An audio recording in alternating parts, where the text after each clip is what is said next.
जय हिंद दोस्तों। स्वागत है आप सभी का आबिद सर क्लासेज में। आज के इस वीडियो में हम लोग देखने वाले हैं क्लास 10th का साइंस चैप्टर नंबर 1 रासायनिक अभिक्रियाएं एवं समीकरण।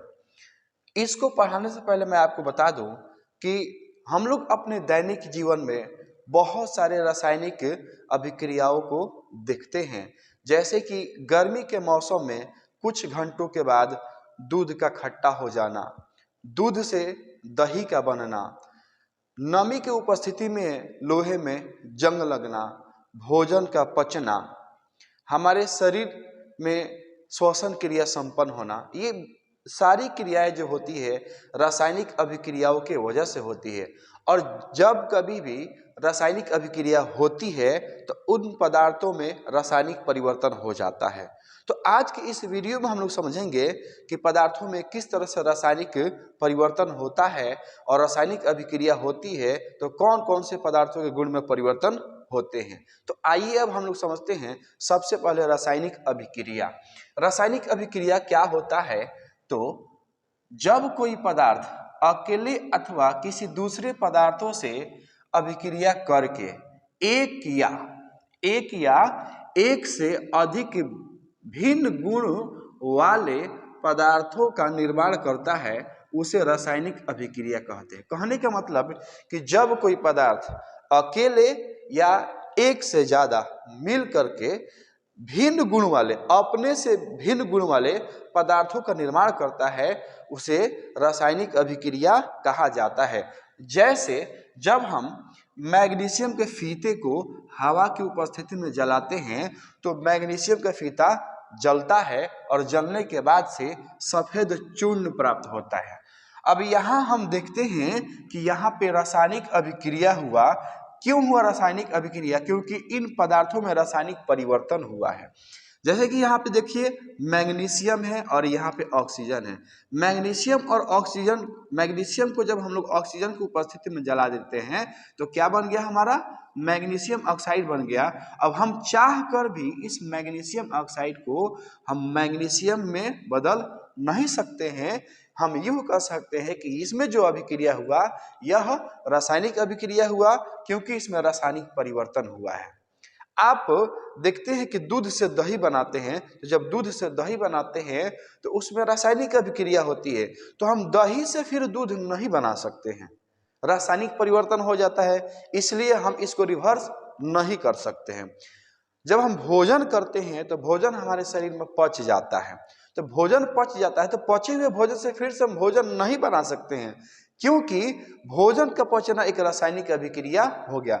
हम श्वसन क्रिया करते हैं तो जिस ऑक्सीजन को हम अपने शरीर में ले लिए और उस ऑक्सीजन के बदले हम लोग कार्बन डाइऑक्साइड दे दिए, तो फिर उसी ऑक्सीजन को हम लोग बाहर नहीं निकाल सकते हैं।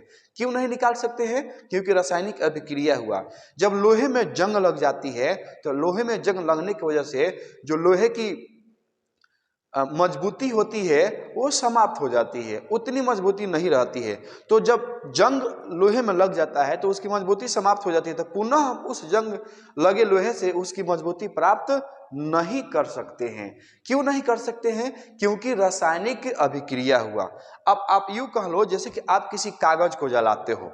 क्या करते हैं आप किसी कागज को जलाते हैं। जैसे मैं आपको दिखा देता हूं, यहाँ पर कागज को जला करके यहाँ पे आप देख सकते हो कि मेरे पास एक कागज है, ठीक है, और मैं इससे हम इस कागज को जला रहे हैं। अब देखिए ये हम यहाँ से कागज को जला रहे हैं। अब देखिए ये कागज जल गया, ये कागज जल रहा है ना। अभी कागज जल गया तो देखिए आप इस कागज को मैंने जला दिया यहाँ पे। अब ये तो कागज पूरी तरह से जल गया। अब देखिए अभी कागज जल गया ना। अब इस जले हुए कागज से हम फिर से कागज नहीं बना सकते। क्यों नहीं बना सकते हैं? क्योंकि इसमें हुआ रासायनिक अभिक्रिया, और रासायनिक अभिक्रिया होती है तो आप जानते हैं कि रासायनिक परिवर्तन भी होता है। रासायनिक परिवर्तन होता है तो हम उसको फिर से रिवर्स नहीं कर सकते हैं।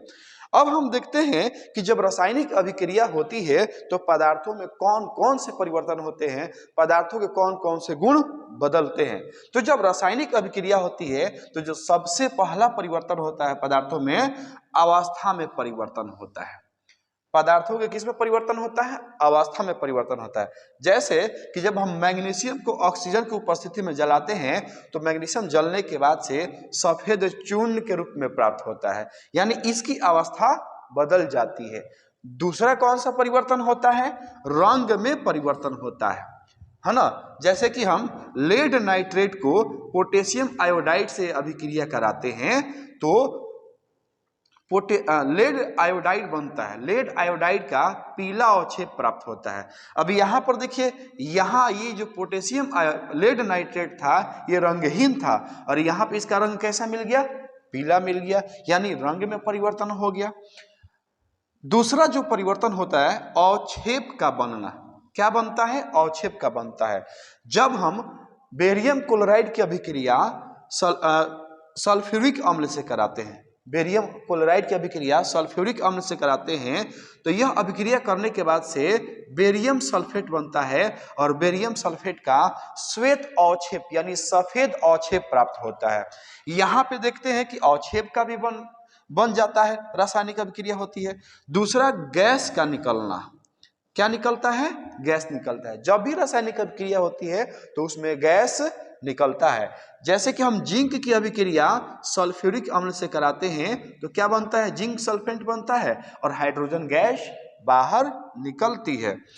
अगला जो परिवर्तन होता है वो होता है ताप में परिवर्तन। जैसे कि हम कैल्शियम ऑक्साइड की अभिक्रिया जल से कराते हैं तो कैल्शियम हाइड्रोक्साइड बनता है और इसमें एनर्जी बाहर निकलती है। क्या निकलती है? एनर्जी बाहर निकलती है, यानी इसके ताप में परिवर्तन होता है। और मैं आपको बता दूं कि जिस अभिक्रिया में एनर्जी बाहर निकलती है उस अभिक्रिया को ऊष्माक्षेपी अभिक्रिया कहा जाता है। तो आप इसका एक अच्छा सा स्क्रीनशॉट ले लीजिए। अब हम लोग देखने वाले हैं रासायनिक अभिक्रिया के प्रकार। तो सबसे पहला जो प्रकार है वो है संयोजन अभिक्रिया यानी कॉम्बिनेशन रिएक्शन। अब ये संयोजन अभिक्रिया क्या होता है?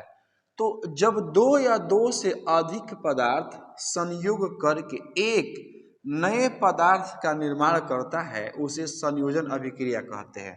हम यूं कह सकते हैं कि जब दो या दो से अधिक पदार्थों को आपस में मिलाते हैं और मिलाने के बाद से एक नए भिन्न गुण वाले पदार्थ का निर्माण होता है उसे संयोजन अभिक्रिया कहते हैं। जैसे कि मान लो कि एक पदार्थ A है और एक पदार्थ B है और दोनों आपस में मिलकर के AB का निर्माण करता है, ये जो होगा ये संयोजन अभिक्रिया कहलाएगा। एग्जाम्पल से हम लोग समझते हैं, जैसे कि कार्बन और ऑक्सीजन। कार्बन और ऑक्सीजन को आपस में मिलाते हैं तो बन जाता है कार्बन डाइऑक्साइड। यहाँ पर देखो ये दो पदार्थ आपस में मिला और ये आपको बना दिया एक पदार्थ, इसलिए इसे हम कहेंगे संयोजन अभिक्रिया। मैं आपको एक और बात बता दूं कि इस साइड जो होता है ना, एरो के बाएं साइड जो पदार्थ होता है इसको हम लोग बोलते हैं अभिकारक। क्या कहते हैं? अभिकारक कहते हैं। और इसको बोलते हैं उत्पाद। अगर आपसे पूछा जाए कि अभिकारक किसे कहते हैं तो आप बताएंगे कि रासायनिक अभिक्रिया में भाग लेने वाले पदार्थ को अभिकारक कहा जाता है। और उत्पाद किसे कहते हैं? जिसको हम लोग इंग्लिश में बोलते हैं प्रोडक्ट, और अभिकारक को इंग्लिश में बोलते हैं रिएक्टेंट। चलिए समझते हैं उत्पाद के बारे में। तो रासायनिक अभिक्रिया के फलस्वरूप जो नया पदार्थ बनता है उसे उत्पाद कहा जाता है ना। अगला एग्जांपल लिखते हैं, जैसे कि हाइड्रोजन और ऑक्सीजन। हाइड्रोजन और ऑक्सीजन को आपस में मिलाते हैं तो बन जाता है जल।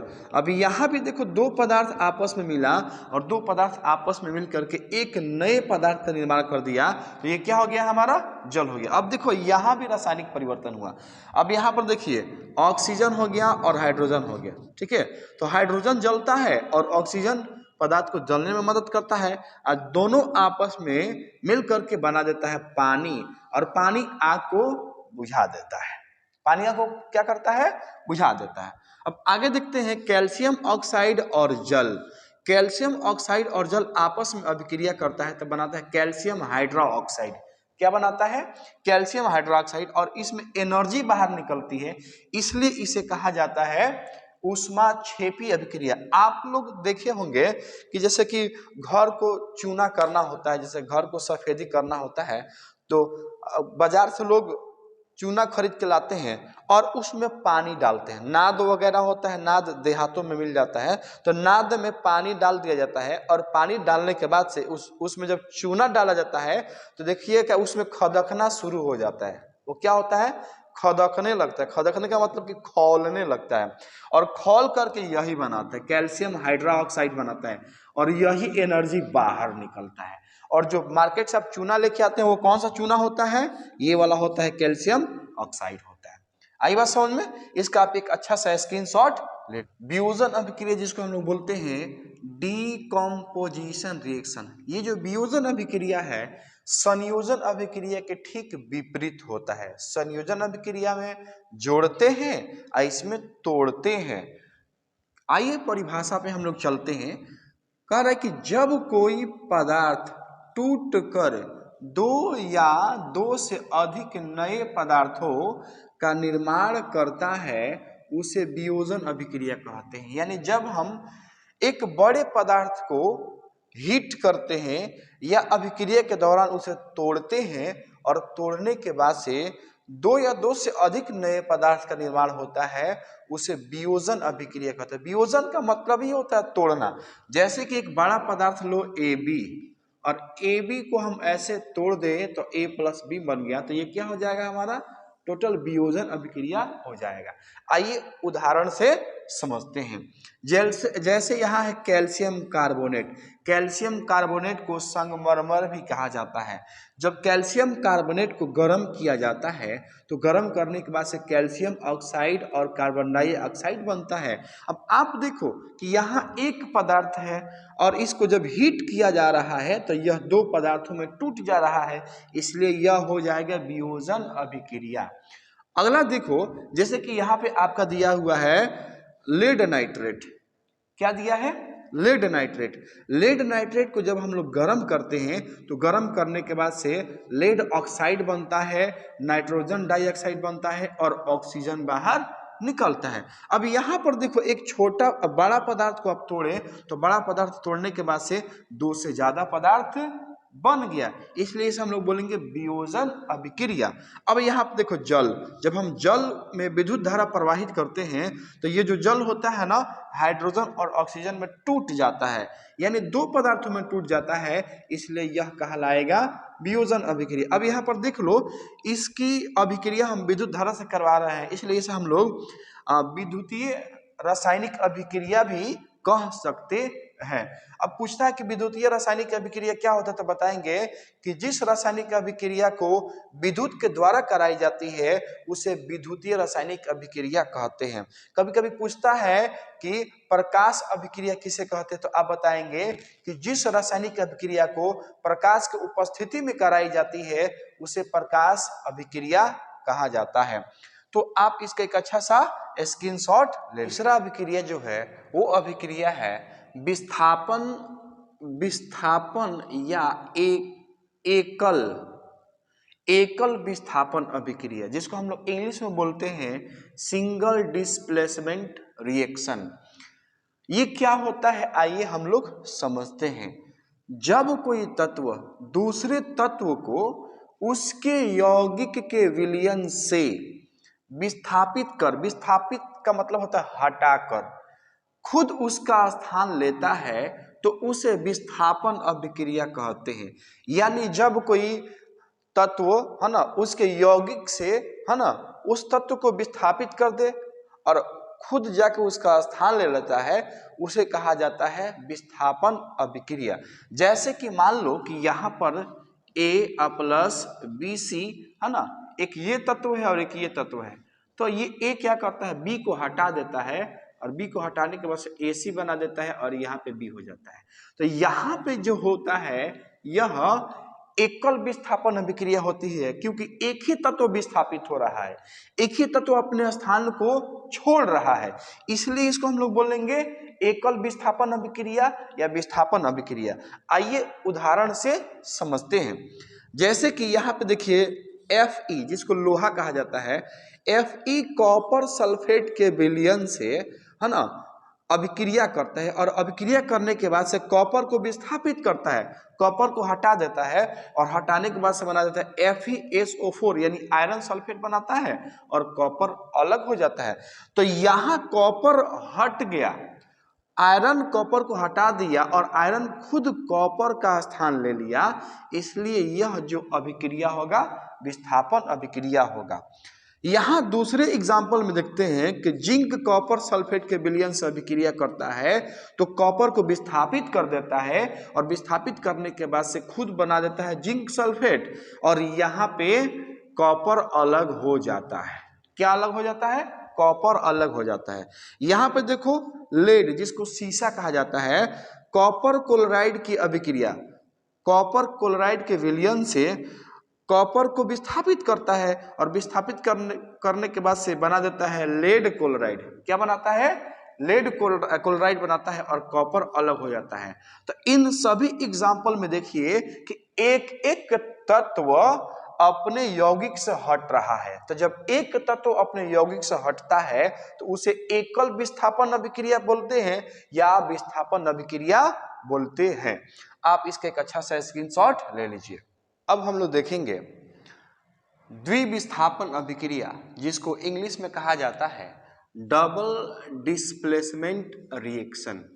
द्विविस्थापन अभिक्रिया क्या होता है, आइए समझते हैं। जब दो यौगिक अपने आयनों की अदला बदली करके दो नए यौगिकों का निर्माण करता है तो उसे द्विविस्थापन अभिक्रिया कहा जाता है। यानी दो इसमें यौगिक होते हैं और दोनों यौगिक अपनी आयनों की अदला बदली करते हैं। जब आयनों की अदला बदली होती है तो तत्वों का भी अदला बदली हो जाता है और एक दो नए यौगिकों का निर्माण करते हैं, उसे कहा जाता है द्विविस्थापन अभिक्रिया। हम ऐसे समझते हैं जैसे यहाँ पर AB एक यौगिक है और यहाँ पे CD एक यौगिक है, AB और CD यौगिक है। तो A जो है C से अभिक्रिया कर लेता है और B D से अभिक्रिया कर लेता है और ये दो नए यौगिकों का निर्माण करता है। अब यहाँ पर देखिए कि एक दूसरे के स्थान को ये बदल लिए और बदल करके नए यौगिक का निर्माण करते हैं, इसलिए इसे कहा जाता है द्विविस्थापन अभिक्रिया, क्योंकि इसमें दो तत्वों का विस्थापन हो रहा है। एग्जाम्पल से समझते हैं, जैसे कि आप देख सकते हो sodium sulphate barium chloride. Sodium sulphate barium chloride आपस में अभिक्रिया करता है तो सोडियम ये जो आपका होता है बेरियम सल्फेट, बेरियम क्लोराइड होता है। एक मिनट, थोड़ा सा मिस्टेक हो रहा है, मैं आपको बताता हूँ। यहाँ पर ये जो बेरियम सल्फेट होता है तो बेरियम सल्फेट जो अभिक्रिया करता है द्विविस्थापन से, तो इसमें आप देख सकते हो बेरियम सल्फेट बनता है। यहाँ पे आप लोग कर लीजिएगा बेरियम सल्फेट SO4 हो जाएगा और यहाँ पे NaCl हो जाएगा। ठीक है, क्या हो जाएगा? NaCl। हाँ, अब सही हो गया। तो सोडियम सल्फेट और बेरियम क्लोराइड आपस में अभिक्रिया करता है तो बेरियम जो होता है सोडियम सल्फेट के विलयन से सोडियम को हटा देता है और बना देता है बेरियम सल्फेट का सफेद अवक्षेप बनता है। ठीक है, और ये जो सोडियम होता है क्लोरीन को विस्थापित कर देता है और बना देता है सोडियम क्लोराइड। आप इसमें देखिए कि दो तत्व एक दूसरे को विस्थापित कर दे रहे हैं और विस्थापित करके नए यौगिक का निर्माण करते हैं, इसलिए इसे कहा जाता है द्विविस्थापन अभिक्रिया। अगला एग्जाम्पल समझते हैं, जैसे कि यहाँ पे दिया है लेड नाइट्रेट और पोटेशियम आयोडाइड। तो लेड नाइट्रेट और पोटेशियम आयोडाइड आपस में अभिक्रिया करता है तो बन जाता है लेड आयोडाइड का पीला अवक्षेप बन जाता है और यहाँ पे बनता है पोटेशियम नाइट्रेट। क्या बनता है? पोटेशियम नाइट्रेट का निर्माण होता है। इसके बाद हम देखते हैं यहाँ पर सिल्वर नाइट्रेट और सोडियम क्लोराइड। सिल्वर नाइट्रेट और सोडियम क्लोराइड आपस में अभिक्रिया करता है तो सिल्वर क्लोराइड बन जाता है ना, सिल्वर क्लोराइड बनता है और यहाँ पे सोडियम नाइट्रेट हो जाता है। जब सिल्वर क्लोराइड बनता है तो इसका सफेद अवक्षेप प्राप्त होता है। तो इसमें आप समझें कि दो तत्व एक दूसरे के यौगिक से एक दूसरे को विस्थापित कर देते हैं और विस्थापित करने के बाद से दो नए यौगिकों का निर्माण करते हैं, यानी दो तत्वों का विस्थापन होता है, इसलिए कहा जाता है इसे द्विविस्थापन अभिक्रिया। इसका एक अच्छा सा आप देखेंगे पांचवा अभिक्रिया। पांचवा जो अभिक्रिया है वो है उपचयन एवं अपचयन अभिक्रिया, जिसको इंग्लिश में बोलते हैं ऑक्सीडेशन एंड रिडक्शन रिएक्शन। सबसे पहले हम लोग समझेंगे उपचयन अभिक्रिया क्या होती है।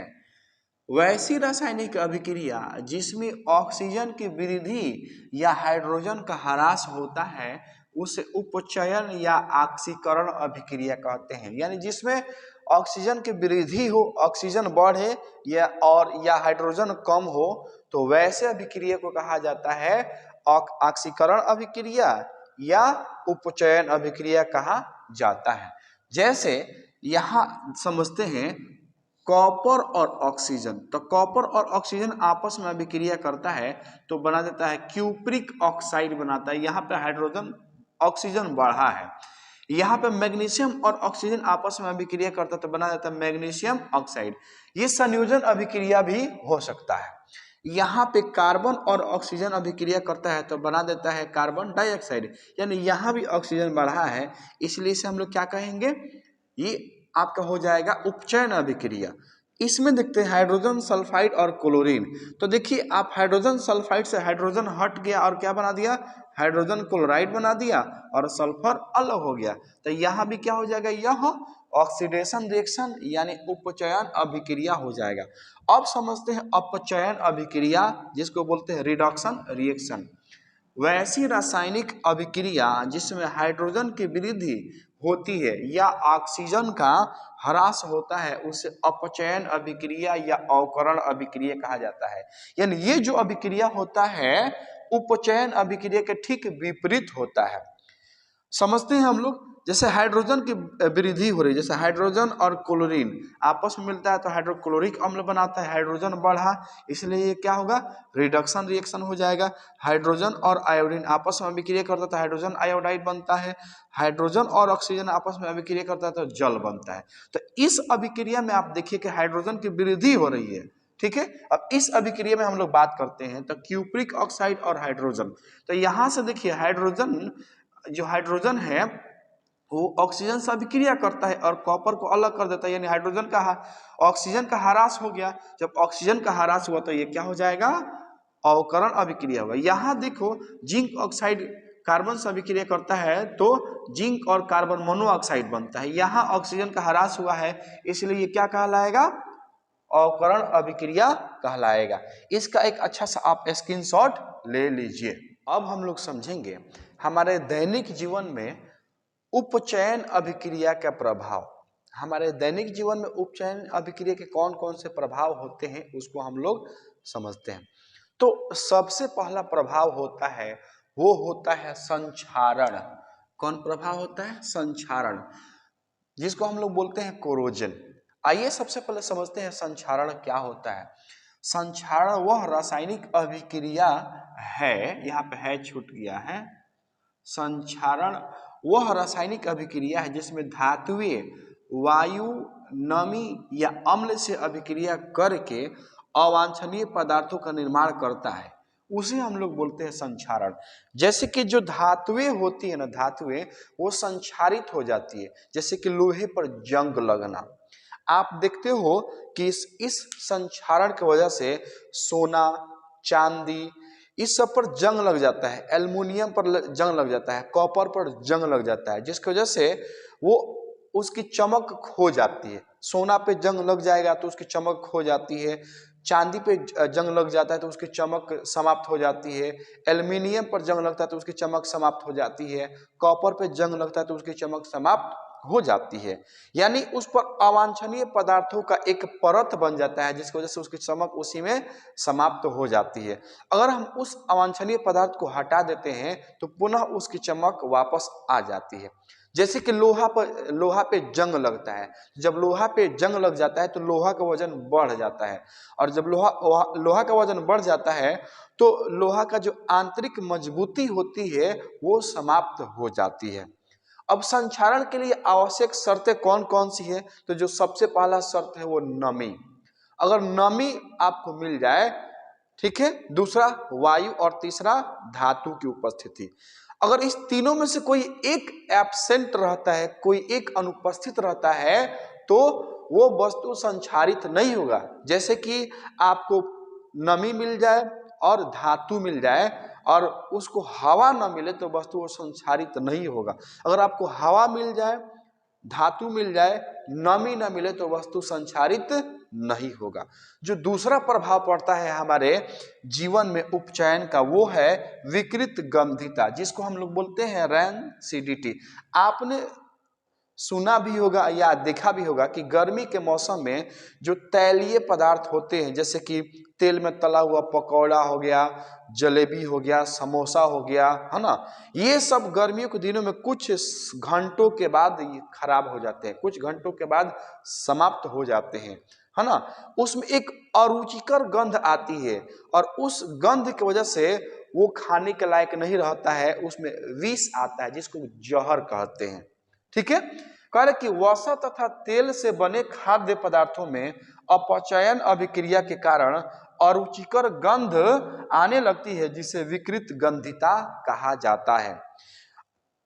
क्या कहा जाता है? विकृत गंधिता। यानी गर्मी के दिनों में क्या होता है कि उसमें एक अरुचिकर गंध आती है, यानी जिस गंध को हम लोग पसंद नहीं करते हैं वैसे गंध आती है, जिसकी वजह से वो खाद्य पदार्थ खराब हो जाते हैं, वो खाद्य पदार्थ खाने के लायक नहीं रहते हैं, इसलिए उसे हम लोग कहते हैं विकृत गंधिता। अब इस अपचयन अभिक्रिया को रोकने के लिए क्या किया जाता है? तो सबसे पहले हम लोग समझते हैं संक्षारण में कि अपचयन अभिक्रिया को हम लोग कैसे रोकते हैं। तो जो धातुएं होती है उन धातुओं पर पेंट कर दिया जाता है या ग्रीस लगा दिया जाता है या विद्युत लेपन कर दिया जाता है, जिसकी वजह से धातुएं संक्षारित होने से बच जाती है, क्योंकि अपचयन अभिक्रिया रुक जाती है। अब विकृत गंधिता में अपचयन अभिक्रिया को रोकने के लिए क्या किया जाता है? खाद्य पदार्थ को उसके तापमान के अनुसार रखा जाता है। जैसे कि फ्रीज में खाद्य पदार्थों को रख दिया जाता है, तो फ्रीज में रखा जाता है तो अपचयन अभिक्रिया नहीं हो पाती है, जिसकी वजह से खाद्य पदार्थ काफी लंबे समय तक सुरक्षित रहता है और उसमें किसी तरह की गंध नहीं आती है और उस खाद्य पदार्थों को लोग खा सकते हैं। जो पैकेट में भरा हुआ पदार्थ होता है उसमें जो होता है ना, गैस डाल दिया जाता है, जैसे नाइट्रोजन गैस जो होता है ना, नाइट्रोजन, उसको डाल दिया जाता है। नाइट्रोजन जो होता है ना, अपचयन अभिक्रिया को रोक देता है। तो आपने ये अच्छे से समझा कि अपचयन अभिक्रिया हमारे दैनिक, अपचयन नहीं, उपचयन अभिक्रिया, माफ करिएगा, उपचयन अभिक्रिया हमारे दैनिक जीवन में कौन कौन से प्रभाव डालते हैं, आपने ये समझा। आप इसका एक अच्छा सा स्क्रीनशॉट ले लीजिए। समझते हैं दहन। दहन जिसको कहा जाता है कंबस्टन, दहन क्या होता है समझते हैं। वैसी रासायनिक अभिक्रिया जिसमें पदार्थ जलकर ऊष्मा एवं प्रकाश उत्पन्न करता है उसे दहन कहते हैं। दहन क्या होता है? एक तरह की रासायनिक अभिक्रिया होती है जिसमें कोई पदार्थ जलता है और जल करके ऊष्मा और प्रकाश उत्पन्न करता है। जैसे कि यहाँ पे कार्बन और ऑक्सीजन, कार्बन और ऑक्सीजन को जलाते हैं तो कार्बन डाइऑक्साइड बनता है, जिसके फलस्वरूप ऊष्मा बाहर निकलती है और प्रकाश बाहर निकलता है। सल्फर और ऑक्सीजन को जलाते हैं तो सल्फर डाइऑक्साइड बनता है, जिसमें ऊष्मा और प्रकाश उत्पन्न होता है। दहन के लिए किसी भी वस्तु को अगर जलाना हो या दहन करना हो तो उसके लिए कुछ आवश्यक शर्तें होती है।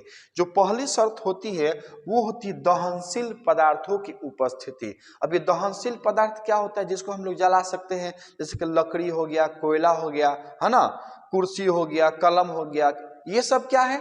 दहनशील पदार्थ होता है, इसे हम लोग जला सकते हैं। तो सबसे पहला कंडीशन है दहनशील पदार्थों की उपस्थिति। दूसरा जो होता है वो होता है दहन के लिए पोषक पदार्थ की उपस्थिति। अब दहन के लिए पोषक पदार्थ क्या है? तो हवा। हवा की उपस्थिति बहुत जरूरी होती है, हवा रहेगा तो ही कोई पदार्थ जल पाएगा। और तीसरा जो शर्त होता है वो होता है ज्वलन ताप की प्राप्ति। ज्वलन ताप का मतलब जिस न्यूनतम ताप पर कोई वस्तु जलना शुरू कर देती है उसे ज्वलन ताप कहते हैं। जैसे कि लकड़ी का ज्वलन ताप अलग होता है, डीजल का ज्वलन ताप, पेट्रोल का ज्वलन ताप, केरोसिन तेल का ज्वलन ताप।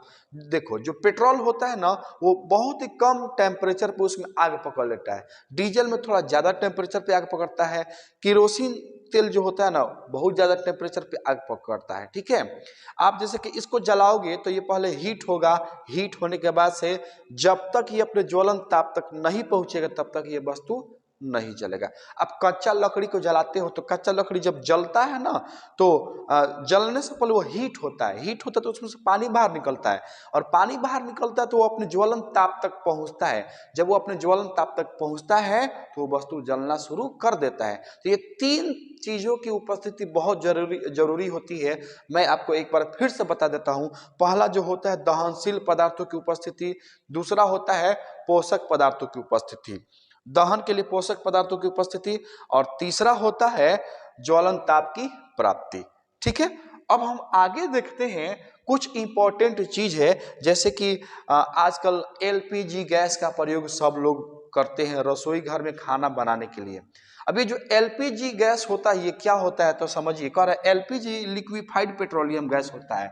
एलपीजी बनता कैसे है तो एलपीजी बनाने के लिए एथेन और प्रोपेन को आपस में मिलाया जाता है। एथेन और प्रोपेन के मिश्रण को आपस में मिलाया जाता है तो एलपीजी गैस बनता है।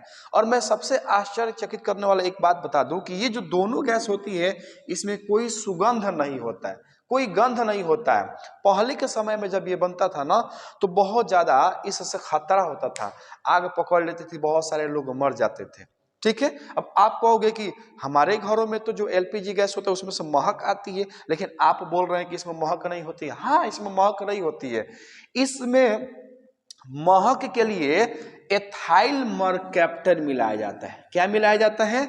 एथाइल मरकैप्टन मिलाया जाता है। और एथाइल मरकैप्टन मिलाया जाता है तो क्या होता है, इसमें से स्मेल आने लगती है तो पता चलता है कि गैस लीक हुआ है, गैस का रिसाव हो रहा है, और लोग आग नहीं जलाते हैं। और नहीं तो इसमें अगर एथाइल मरकैप्टन नहीं मिलाया जाएगा तो ये क्या होगा, लीक हो जाएगा, कोई माचिस जलाएगा, फट से आग पकड़ेगा, उसकी मृत्यु हो जाएगी। अगला जो पॉइंट है वो है कि 1 ग्राम एलपीजी जलाया जाता है तो 55 किलो जूल ऊर्जा प्राप्त होती है। देखो एलपीजी से कितना ज्यादा ऊर्जा प्राप्त होती है। एक चीज मैं और बता दूं कि जब एलपीजी से आप खाना बनाते हो, गैस पर खाना बनता है, तो देखना कि गैस का बर्तन जब हम उस पर रखते हैं तो नीचे पेंदी काला नहीं होता है, लेकिन लकड़ी से जब खाना बनता है तो पेंदी काला हो जाता है। ऐसा क्यों होता है? क्योंकि गैस का पूर्ण दहन होता है, यानी एलपीजी का पूर्ण दहन होता है, कार्बन कंप्लीट जल जाता है, इसलिए जो बर्तन होता है वो काला नहीं होता है। और लकड़ी को जलाया जाता है तो लकड़ी पूरी तरह से जलता नहीं है, उसमें का जो कार्बन होता है वो नहीं जल पाता है, जिसकी वजह से वो चारकोल के रूप में प्राप्त हो जाता है। मैं आपको एक और चीज बता देता हूं कि कौन पदार्थ अच्छे से जलता है और कौन नहीं जलता है, इसकी पहचान आप कैसे करिएगा। तो जिस पदार्थ का लौ नीला होता है समझ लो कि उसमें कार्बन पूर्ण रूप से जल जा रहा है, पूर्ण रूप से जल जाता है। ठीक है, जैसे कि आप एलपीजी गैस जलाते हो तो एलपीजी का गैस का जो लौ होता है ना, देखना जो लौ होता है ना वो क्या होता है, नीला होता है। नीला होने की वजह से क्या होता है, कार्बन कंप्लीट जल जाता है, जिसकी वजह से बर्तन काला नहीं होता है। तो आज की इस वीडियो में हम लोगों ने समझा रासायनिक अभिक्रिया के बारे में। इसके अगले वीडियो में मैं आपको बताऊंगा कि रासायनिक समीकरण क्या होता है। तो अगर आज का वीडियो आपको अच्छा लगा है तो आप इस वीडियो को लाइक करें, सब्सक्राइब करें, शेयर करें। आज के लिए बस इतना ही। जय हिंद।